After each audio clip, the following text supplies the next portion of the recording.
D'être là, avec l'humour de Georges aussi. Alors, Georges, tu t'es mis plus près cette fois. Oui, c'est pas grave, je deviens sourd en vieillissant. Ah, d'accord. On n'a pas besoin de micro alors. Sauf si tu en veux, hein, Non. Alors, donc, au niveau de la terminologie au départ, pour se mettre d'accord sur de quoi on parle, les deux mots sont connus, hein, évidemment, et c'est toujours le même problème avec les mots connus, c'est qu'on ne pose pas la question est-ce qu'on entend la même chose. Donc, par exemple, si je vous dis le mot chaise, tout le monde pense que c'est ce que c'est une chaise. Et en fait, si je vous demande de la dessiner, on ne dessinera pas la même. Voilà, alors vous imaginez pour la mémoire et l'intelligence. Alors, pour l'intelligence, deux grandes catégories, l'intelligence fluide et l'intelligence cristallisée. Donc il y en a une qui est vraiment l'intelligence qu'on appelle brute, c'est-à-dire que celle qu'on a sans quasiment rien faire, entre guillemets, si j'ose dire. Et puis l'autre, c'est celle qu'on travaille avec la pensée. Alors, au niveau de la structuration, donc, on va mettre l'intelligence tout en bas. Ensuite, il y aura la pensée. Elle va se construire sur l'intelligence en utilisant des éléments de la mémoire. Et puis après, il y aura la pensée de la pensée qui sera la conscience. Alors pourquoi définir ça de façon aussi simpliste? Simplement des problèmes de vocabulaire. Moi, je suis de l'avis de Popper, il faut se mettre d'accord sur la fin et pas au début. Donc c'est vraisemblable qu'on n'ait pas les mêmes terminologies au départ, mais en tout cas, à la fin, ça sera la même chose. Alors, quelle est l'idée pour trouver les points de repère? C'est, si vous voulez, si on met tout dans le cadre de l'intelligence, par exemple, si on prend la pensée et on dit que ça c'est de l'intelligence et de la mémoire, on n'arrive plus à se différencier. Alors, qu'est-ce qui se passe maintenant? Tout ce que je vais dire, excepté Georges, vous pouvez vous sentir concerné, mais ce n'est pas du tout pour vous, c'est pour l'ensemble de la population. Mais en fait, ce qu'on voit dans le cadre des neurosciences, c'est que des applications qu'on voit pour des personnes très petites, donc pour des enfants, en tout cas des personnes très âgées, donc pour les grands on va dire, eh bien c'est polyvalent. Alors qu'on a l'impression dans un premier temps qu'il y a les petits qui ne savent pas encore ce que c'est, il y a les autres qui savent, et puis il y a les autres qui ne savent plus. Alors en fait ce qui se passe, c'est que souvent on oublie un élément fondamental, c'est qu'on est quand même un véhicule avec un cerveau. Et en fait, on vous parle souvent du véhicule et pas du cerveau. Et on arrive au stade, vous vous rappelez même les blagues sur le Viagra et l'Alzheimer, on s'occupe beaucoup du véhicule, mais après on ne sait plus où le véhicule doit aller, si on ne s'occupe pas assez du cerveau.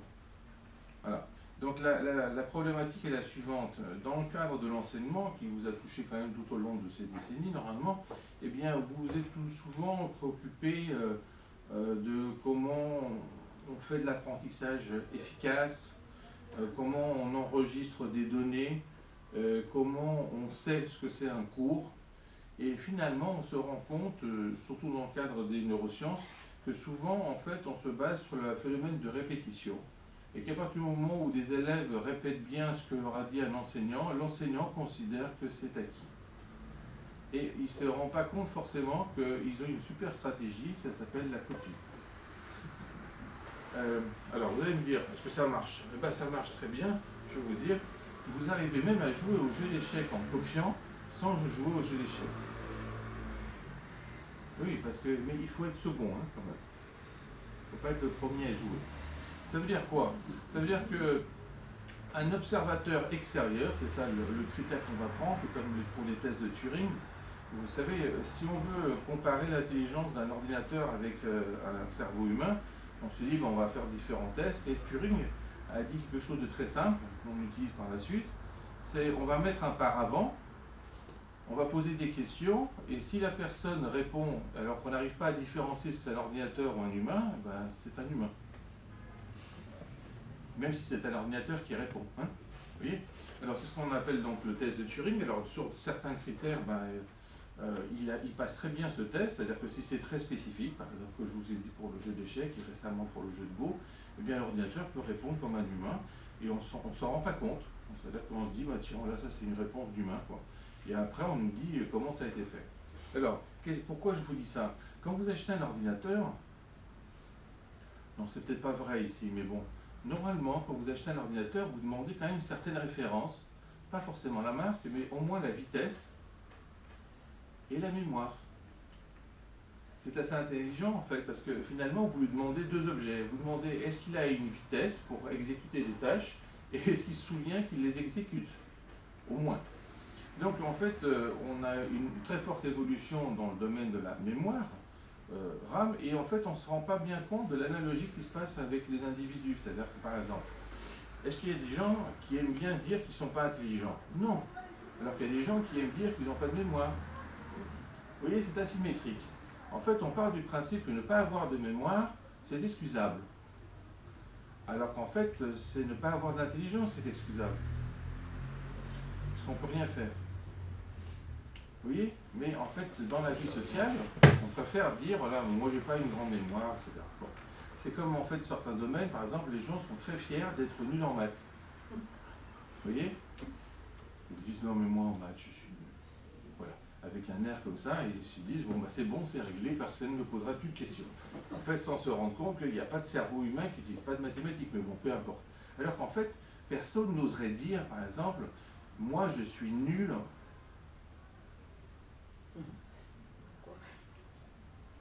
Je vous laisse deviner là maintenant. Enfin, si vous vous en souvenez. Vous voyez? C'est-à-dire qu'en fait, qu'est-ce qui va se passer? Certains domaines, on a du mal à s'excuser. Parce qu'en fait, on se dit, c'est quand même de l'apprentissage. Donc comment on peut être nul dans un truc? C'est simplement qu'on ne l'a pas appris. Donc en fait, on ne peut pas être nul. Mais en réalité, oui. Ah voilà. Alors en orthographe, en grammaire, en grammaire c'est plus évolué. L'orthographe c'est pas aussi évolué. Enfin, je parle pas des orthographes genre pivot, etc. Je parle d'orthographe de base. C'est à partir d'un moment où on sait certaines choses, ça quand même on arrive à régler ça. Mais le problème de l'orthographe, c'est que c'est vraiment de l'apprentissage pur. C'est-à-dire qu'en fait l'orthographe, quand il y a des difficultés, c'est qu'elle ne s'explique pas. Comment je veux dire par là, qu'est-ce qu'elle ne s'explique pas? C'est qu'elle s'explique de façon temporelle. C'est-à-dire qu'on dit, avant, on écrivait comme ça, après ça a évolué, ça donnait ça. Alors évidemment, après, quand c'est quelqu'un qui a un enfant, un petit homme, eh bien on lui dit que c'est une règle qu'il faut savoir, point. Mais c'est là qu'il a du mal. Par exemple, vous savez très bien que si on voudrait vraiment chercher l'étymologie de certains mots, on revient vite à du latin et du grec ancien, parce que sinon c'est inexplicable pourquoi ça s'écrit comme ça. Hein? Vous voyez par exemple tous les H, hein, les rhinocéros, etc. Quand vous racontez à un petit qu'il faut à tout prix mettre un H parce que ça ressemble à la corde. C'est tellement ça. Vous voyez? Voilà. Et en fait, le pire, c'est que comme vous êtes quand même des bons locuteurs français, vous savez que il y a des fois, ça a changé. Et puis ça a été réinstallé. Donc en fait, finalement, on pourrait se dire, c'est la bonne orthographe de quelle époque? Voilà. Donc, je reviens à nos moutons, à savoir ce qu'on a dans la boîte. Parce que souvent on ne fait pas le rapprochement entre dessine-moi un mouton et dessine-moi un cerveau, eh bien on montre qu'à la boîte. Alors la boîte, eh bien ce que j'essaie de vous dire avec les ordinateurs, c'est que vous ne faites pas avec les humains. Par exemple, vous devriez dire en fait à quelle vitesse tu tournes. D'accord? Et tu as combien de RAM? Parce qu'il y en a qui rament quand ils n'ont pas de RAM. Vous voyez? Donc la problématique c'est la suivante. Il faut vous rendre compte que l'intelligence fluide, c'est ce qu'on a au niveau cérébral de base. Mais en fait, même ça, ça a changé. Par exemple, on s'est rendu compte que le QI des enfants évolue jusqu'à 20 ans. Alors qu'avant, on disait que c'était réglé dans la petite... et on commençait à perdre. Ensuite, on avait la série du genre... bon, il y a des choses qui vont vous inquiéter de temps en temps, mais de toute façon, je les rectifie. Donc après, normalement, si vous avez passé le cap de l'inquiétude en sachant que je vais les rectifier, et vous allez dire c'est pas grave. Alors, par exemple, on vous disait c'est très grave parce qu'on a nos neurones qui meurent à partir de 18 ans. Vous vous rappelez de ça? Heureusement. C'est pas vrai. Heureusement qu'ils meurent. Vous voyez? Ça vous surprend ça, hein? Je ne vous le dis pas comme ça. Parce qu'en fait, il y en a certains qui n'y arrivent pas. Et il faut qu'ils meurent pour que les deux autres spécialisent. Mais simplement, on ne vous le présente pas de la même façon. En fait, si on gardait tout l'ensemble de nos neurones, on aurait des problèmes cérébraux. Vous allez me dire, mais c'est pourquoi on ne nous le dit pas comme ça? Avant, on ne savait pas. C'est-à-dire qu'on voyait qu'une certaine partie, et on ne voyait pas, par exemple, la notion de plasticité cérébrale. Pour la mémoire et l'intelligence, ce qu'il faut se dire, c'est que pour essayer de la capter, il faut avoir des éléments. Alors, par exemple, les premiers éléments qu'on a, c'est quoi? Eh bien, c'est l'essence. Vous voyez? Donc je vous le donne à l'envers. Maintenant, imaginez que vous ayez affaire à un individu qui n'a pas de sens, qui n'a pas les 5 sens. Comment vous savez qu'il est un homme? Et n'oubliez pas, hein, on en est arrivé des fois au stade même de la notion de coma, hein, le coma artificiel. Et on pensait au début que ces gens-là n'écoutaient rien du tout. Et puis après, on a découvert que non seulement ils écoutaient, ils s'en souvenaient, et en plus maintenant on dit aux familles, c'est bien de leur parler. Alors qu'avant on se disait que c'était vraiment n'importe quoi. Bon. Alors ça veut dire que le cerveau, il est capable, dans un cadre a priori qu'on considère comme végétatif, qui n'est pas vraiment le végétatif, hein, eh bien il est capable de se rappeler de choses alors qu'il ne sait pas le dire qu'il est en train d'emmagasiner. C'est pour ça que quand on n'a pas de famille, les infirmières elles branchent la télé ou la radio, ce qui paraît farfelu. Mais en fait, c'est ce qui se passe pour nous aussi. Alors, qu'est-ce qui se passe? Dans la durée de notre vie, on a une façon exponentielle de travailler avec notre cerveau. Au départ, c'est quand on est très petit, donc c'est l'effet éponge. Et là, en général, on a des parents qui s'inquiètent parce qu'ils se disent qu'ils ont trop de choses à apprendre, les élèves, etc. Ça, vous savez. Et enfin, vous le savez à l'envers aussi en tant qu'enseignant. Et en réalité, il n'y a jamais de butoir. C'est ça qui est colossal, c'est-à-dire qu'en fait, la capacité cérébrale des enfants est tellement extraordinaire qu'on n'arrive jamais à buter dessus. À partir du moment où les enfants s'amusent, ils apprennent. En fait, on bute quand ils se font chier. Oui, ça nous arrive nous aussi, mais on ne le dit pas comme ça. Hein. Mais nous, on le dit plus poliment, on dit j'ai autre chose à faire, je voudrais partir. Voilà. Donc, les enfants, dans l'enseignement obligatoire, eh bien, on leur dit il faut apprendre ça. Voilà. Alors c'est assez drôle, qu'est-ce qui se passe après quand on devient adulte et qu'on a un métier, eh bien on fait tout pour ne plus faire ce qu'on ne voulait pas faire. Vous voyez ce que je veux dire? Donc en fait, qu'est-ce qu'on va se faire? On va se spécialiser, et la spécialisation, c'est quoi? Eh bien, c'est la minimisation du coût cérébral. Évidemment, je dis comme ça, c'est pas bien, hein, donc ça fait pas bien. Alors après, quand vous allez dire, moi j'ai de l'expérience dans un domaine, ça veut dire que vous n'avez rien d'autre dans les autres domaines. Mais en fait, vous vous vantez de cette expérience-là. Simplement, cette expérience-là, elle est extrêmement limitée, et en fait, elle s'limite de plus en plus dans le temps. Alors on a remarqué par exemple que les individus qui ont un QI relativement moyen, eh bien, il descend relativement vite. Quand il est bas, il descend très vite. Quand il est très haut, il descend très lentement. Vous allez me dire qu'est-ce qu'on peut faire avec? Ça veut dire qu'il faut travailler le cerveau. Alors, le cerveau continue à évoluer sans arrêt, les neurones se déplacent, ils ne restent pas au même endroit comme on pensait. Hein. Dans les années 70, on pensait que c'était simplement figé. Donc on a des neurones qui se déplacent, qui viennent du cervelet, qui peuvent même arriver au lobe frontal, hein, et au cortex cérébral, la partie la plus abstraite du néocortex. On a les neurones qui se déplacent, alors qu'en fait on pensait qu'ils étaient fixes. C'est quand même la différence entre le Go et le jeu d'échecs. Et en fait, on crée des nouvelles structures. Qu'est-ce que je vous dis pour introduction? Le problème, c'est que, on ne sait pas bien ce qu'on est, nous-mêmes. D'accord? Par exemple, quand vous savez ce que vous êtes, par exemple, je vois les gens qui ont des lunettes. Ben, vous avez découvert que vous ne voyez pas. Pourquoi? Parce qu'en fait, on vous demandait de faire des choses que vous ne pouviez pas faire. Et d'un seul coup, vous vous dites, mais je ne vois pas la même chose que ce que tu me dis, je ne sais pas ce que tu fais, etc. Bon, c'est pareil en fait pour les appareils auditifs, etc. En fait, on découvre la limite de nos sens quand on n'en a plus. J'exagère quand on dit qu'on en a plus. C'est-à-dire que quand on a une difficulté. Alors qu'en réalité, ce serait bien de l'avoir dès le départ. Et c'est pour ça que maintenant, même pour les petits, on fait des tests, hein, pour savoir s'ils entendent bien, etc. Parce que souvent, en fait, on a des diagnostics faussés, qui provient simplement du fait que eh bien, le petit n'entend pas. Donc après on dit, il n'est pas très intelligent cet enfant.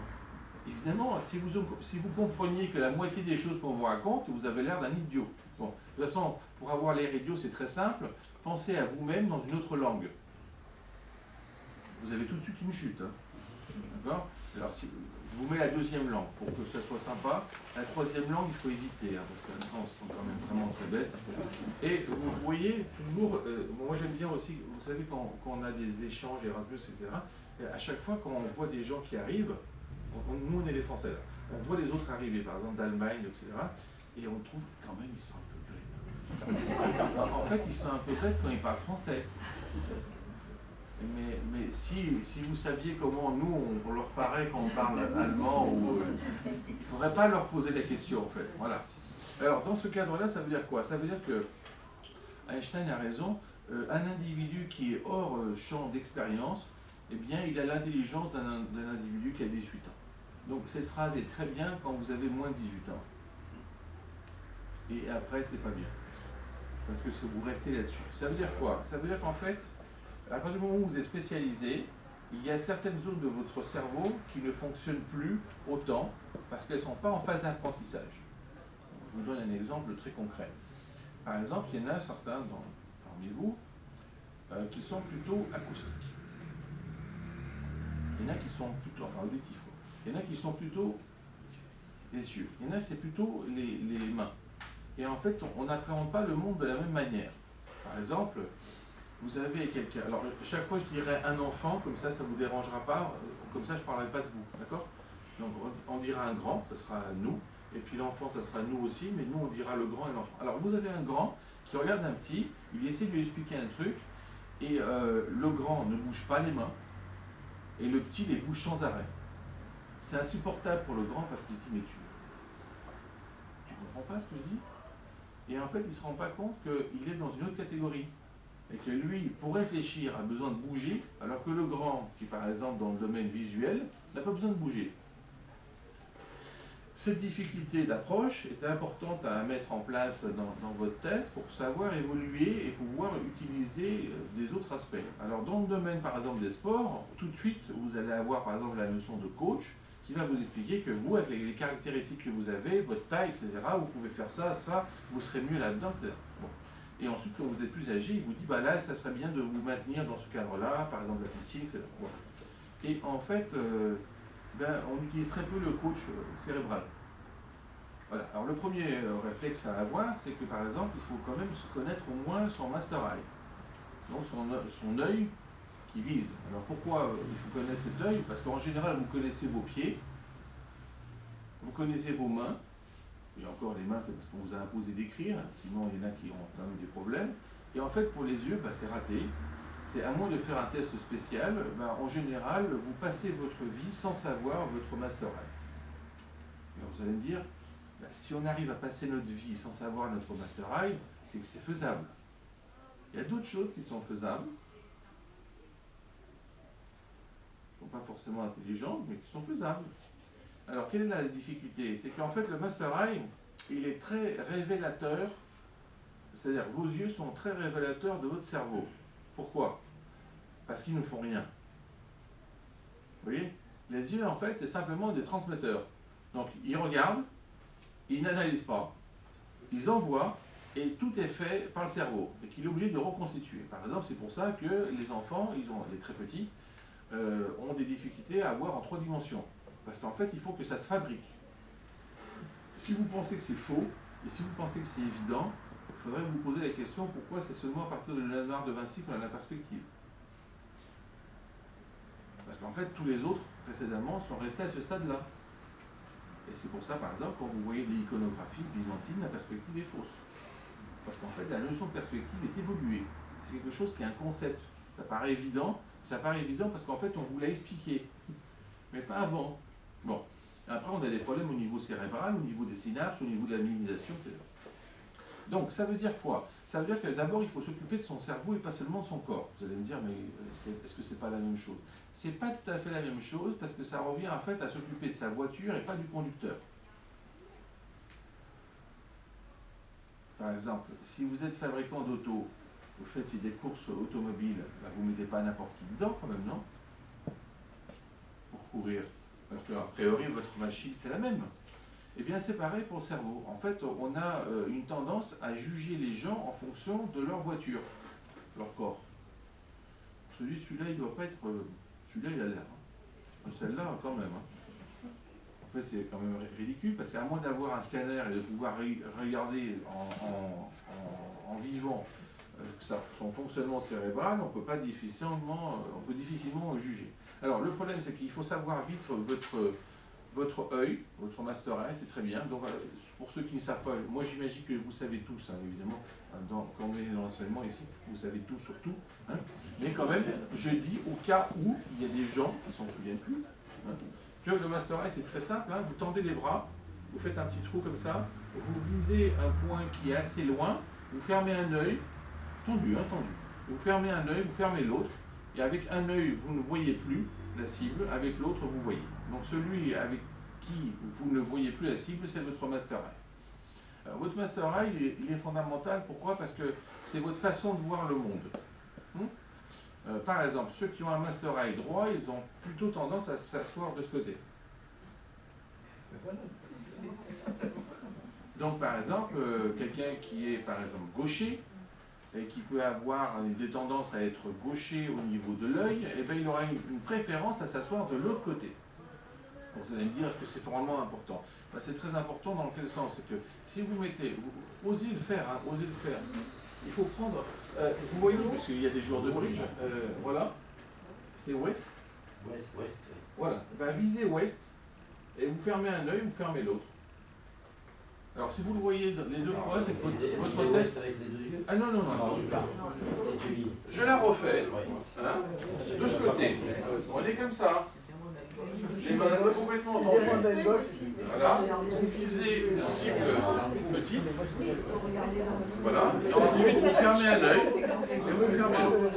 Alors, ces différents tests en fait vous permettent de vous rendre compte, par exemple, quand vous allez dans une salle de cinéma et qu'elle est complètement vide, eh bien, vous asseyez pas n'importe où. Alors qu'évidemment, c'est les règles. En réalité, vous asseyez en fonction des autres. Et si vous allez au cinéma avec des amis, c'est pire parce qu'il y en a un qui est leader, lui il va s'asseoir là où il veut, et les autres vont coller. Donc, quelle est la difficulté? C'est par exemple, je vous donne un exemple concret pour les enfants. Vous imaginez que vous avez une salle de classe. Bon, tous ceux qui ne l'ont jamais fait ça avec leurs enfants ou avec leurs élèves, c'est pas grave.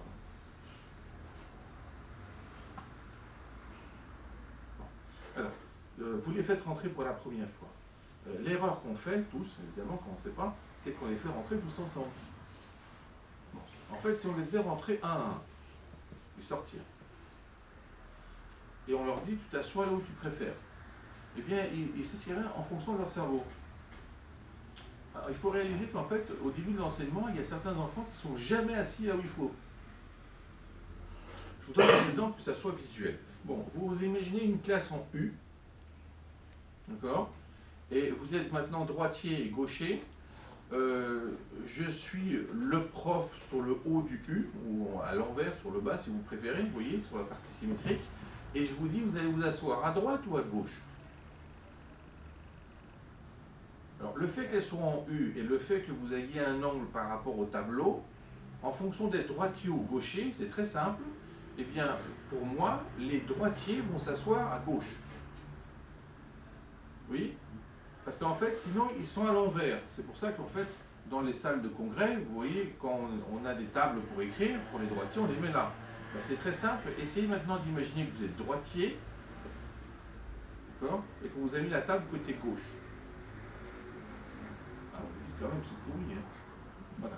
Et en fait, il faut bien vous rendre compte maintenant que on va vous tester sur les prises de notes que vous allez faire alors que vous êtes du mauvais côté.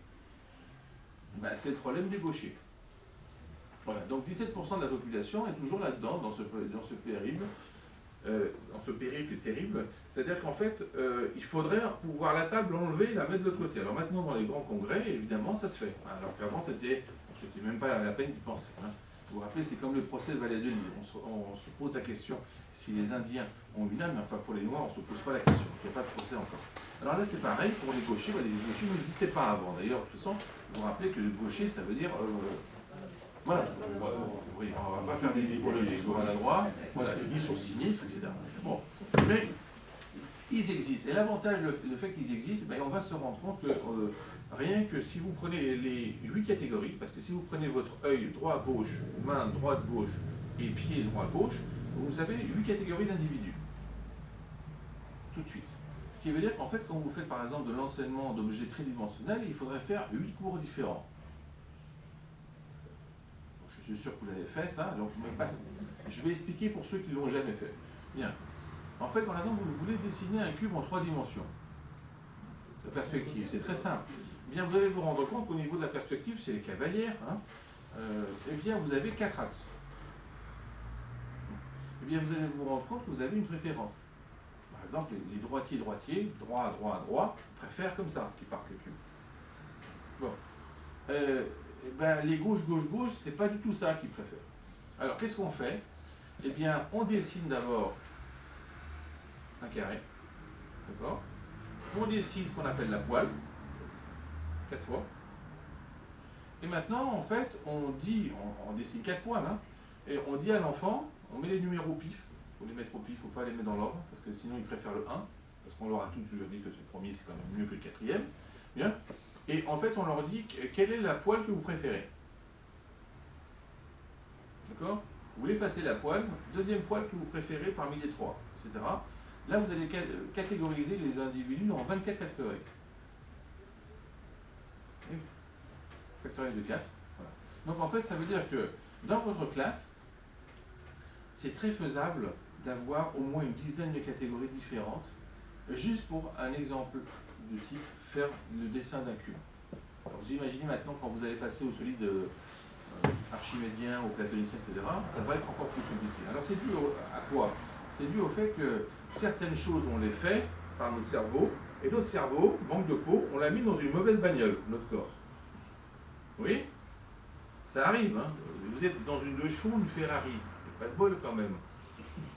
Bon, et ben vous êtes le même quand même. Alors qu'est-ce qu'il fait le cerveau? Il s'adapte. Parce qu'il se dit, bon, le mec il est quand même plus qui parle de votre corps. Hein. Il se dit, bon, de toute façon, oui, qu'est-ce que vous voulez que je fasse avec ce type? Bon. Alors il fait ce qu'il peut. Alors par exemple, eh bien vous avez des tendances. Par exemple, si vous êtes droitier, voilà, remuez votre café.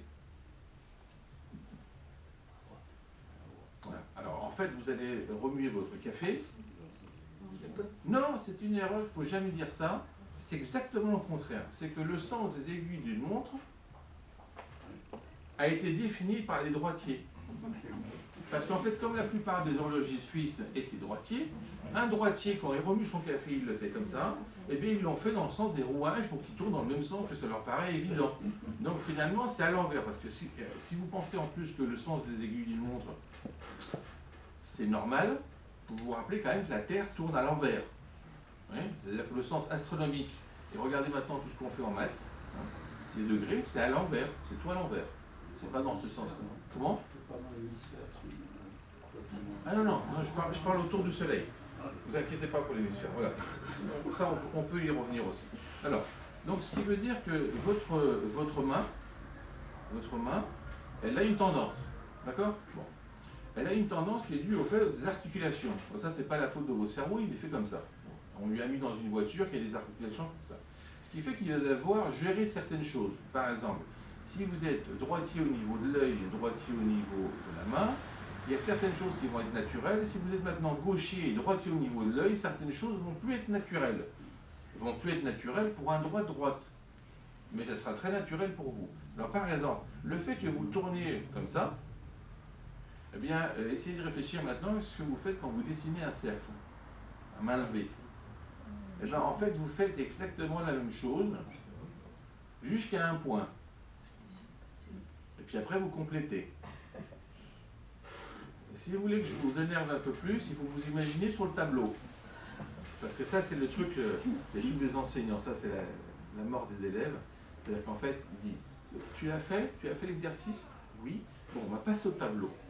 Mais en fait, ce qu'il ne dit pas, c'est que l'exercice se fait à plat et que le tableau est vertical. Et en fait, le gamin, il ne peut pas mettre sa main sur le tableau, comme il fait sur le truc. Ce qui fait qu'il faut être quand même plus fort pour être sur le tableau. Évidemment, le prof qui est tout le temps sur le tableau, le fait tout le temps comme ça. Ce qui fait que quand il va repasser en surface perpendiculaire, c'est plus facile. Mais l'autre, combien de fois un élève se lève au tableau? Essayez de vous compter, vous. Quand vous étiez élève, sur toute votre vie de scolarité, vous êtes levé combien de fois au tableau? Alors qu'en réalité, il faudrait faire un entraînement au tableau. Et c'est rigolo parce que ça, on va le voir que dans les classes prépa. D'un seul coup, là, les gens, ils vont se dire, quand même, là, il faudrait quand même les entraîner, parce que bon, ils sont à l'école, et l'école sont toujours verticales, alors il vaudrait mieux faire comme ça. Le type, il arrive mal à écrire au tableau et faire des dessins, parce qu'on a les problèmes qu'ont les peintres, c'est que quand vous faites des figures sur le tableau, il faut de temps en temps reculer, parce que vous ne voyez pas, vous êtes dessus. De toute façon, si vous voulez encore plus vous énerver, c'est très simple, prenez que votre tableau, il est au-dessus. Hein? Vous voyez, les artistes, quand ils vous peignent, parce que vous allez voir Chapelle Sixtine et vous dites en gros, bah, c'est la même chose que le bas. Hein. Non. Non. Et d'ailleurs, on se posait des fois la question, est-ce qu'il dessinait couché, etc. Non, c'est tout debout. Hein. Alors, je ne sais pas si vous imaginez tout debout avec le pinceau tendu. Bon, pour être précis, il faut le faire. Alors, il faut quand même un entraînement. Alors, cet entraînement, ce que je suis en train de vous dire, c'est pareil. Si vous êtes au foot, d'accord, et vous avez pied droit, pied gauche, bah, si l'entraîneur vous met du mauvais côté, bah, c'est râpé. Pourquoi? Vous avez toujours l'impression que les cages sont mal placées. Vous dites, mais pourquoi ils ont placé ce côté? On m'a mis ailier, gauche. Hein? Bon, d'un seul coup, vous allez résoudre le problème. Vous allez dire, bah, moi je serai libéraux. En plein milieu, au milieu, etc. Comme ça, je vois. Mais en fait, ce qu'il faut bien vous rendre compte, c'est que même quand vous êtes vraiment au milieu, vous voyez mieux d'un côté que de l'autre. Donc on va l'utiliser aussi pour des jeux cérébraux. Et en fait, on ne s'en rend pas bien compte. C'est-à-dire que, par exemple, sur le jeu d'échecs, il ne faut jamais regarder un échiquier un peu de côté, parce qu'on a des problèmes de parallaxe. Donc les diagonales du fou nous rendent fous, parce qu'on ne sait jamais où ça tombe exactement. Donc vous imaginez sur un goban où il y a 19 par 19. Alors les exercices, par exemple, il y en a parmi vous qui font certainement des exercices pour se maintenir en forme. C'est faux. C'est faux. Vous ne vous maintenez pas en forme, vous continuez à travailler. Vous voyez? Se maintenir en forme, ça veut dire que je suis conservateur. Je conserve quelque chose. En fait, l'idée dans votre tête, c'est de dire, à un certain âge, je parle des gens bien plus âgés que vous, bien sûr. Bon alors, à un certain âge, on voudrait bien avoir les mêmes capacités qu'on avait avant. On est d'accord? Bon, ben ça, c'est faux. Ça marche mal, hein, déjà. Pourquoi? Parce qu'en fait, on peut avoir des capacités supérieures. Par exemple, même sur le plan physique, la résistance avec l'âge augmente. La résistance corporelle. On s'en rend pas bien compte, ça. En fait, quand on est très jeune, on est très explosif, on consomme énormément d'énergie, et après on est à plat.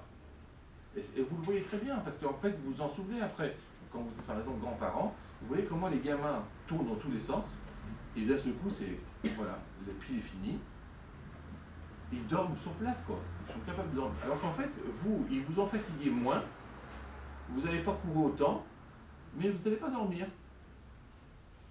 D'ailleurs, c'est pour ça que vous dormez moins. Bon, alors votre cerveau, en fait, il est capable de faire des choses complètement différentes de ce que vous pensez.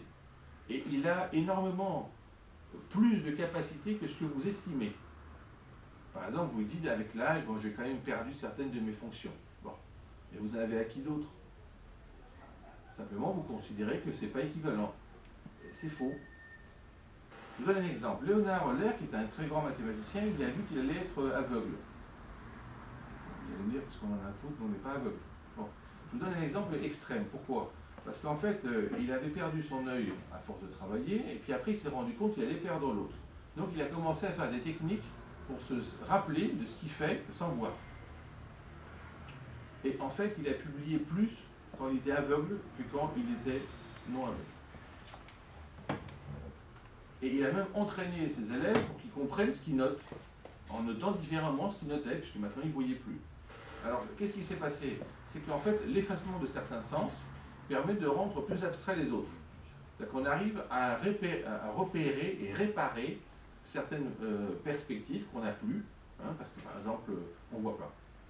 Donc il faut maintenant, avec le son, repérer des choses, et en fait, on se rend compte qu'on ne les avait jamais activées, ces propriétés. Pourquoi? Parce qu'en fait, notre cerveau n'est pas bête, mais en même temps, il est trop. C'est qu'il prend la solution la plus simple.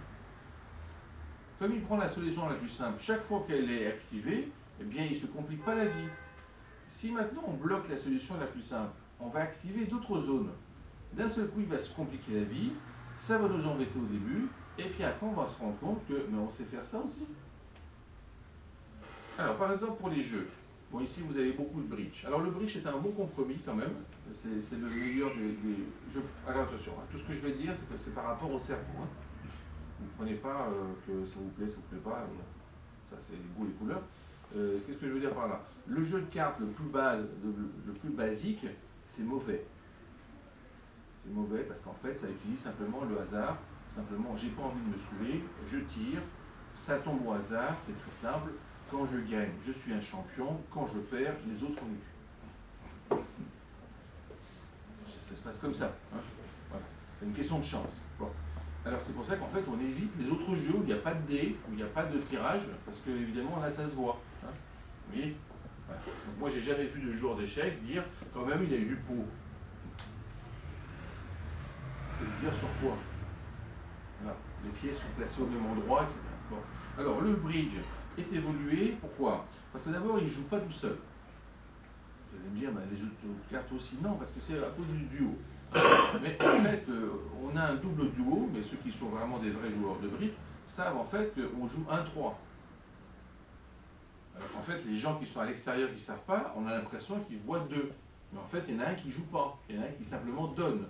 Enfin bon, je ne rentre pas dans les détails, c'est pas ça le point de vue. Le point de vue, c'est que c'est relativement complexe et puis ça change. Et c'est pour ça qu'en fait, on arrive à avoir des exercices de bridge. À savoir, par exemple, on met nord, sud, machin, truc joue, qu'est-ce que vous faites? C'est-à-dire qu'en fait, tout est posé. Donc avec la même main, on peut évidemment faire des comparaisons. Alors, si maintenant vous voulez réfléchir à vos capacités, eh bien, il faut se rendre compte qu'il faut un critère. C'est ce que je vous disais par rapport à Turing. C'est-à-dire que si vous prenez le critère des ordinateurs, vous allez vous rendre compte que certains jeux ont été rapidement joués, on a tout terminé au niveau algorithmique, c'est-à-dire qu'il y avait très peu de complexité. Quand il y a très peu de complexité, qu'est-ce que fait notre ordinateur à nous? Eh bien, il réfléchit au début, il trouve une stratégie, et puis après il se dit, bon, on reprend, c'est la même chose. Alors en fait, vos cerveaux fonctionnent bien quand il apprend. C'est pour ça qu'il faut apprendre des nouveaux jeux. Vous allez me dire, mais non, mais est-ce que soit à mon âge, je prends maintenant? Je ne vous dis pas de changer votre jeu. Vous pouvez avoir votre jeu traditionnel, par exemple le bridge, etc. Et ce qui est important, c'est que vous pourriez vous rendre compte qu'en jouant d'autres jeux, vous pourriez enrichir votre jeu de votre jeu préféré. Ah bon? Parce que dans un premier temps, on a l'impression que c'est simplement de la spécialisation. Par exemple, un exercice qui est très mauvais, c'est le sudoku. Alors ça, c'est très très mauvais.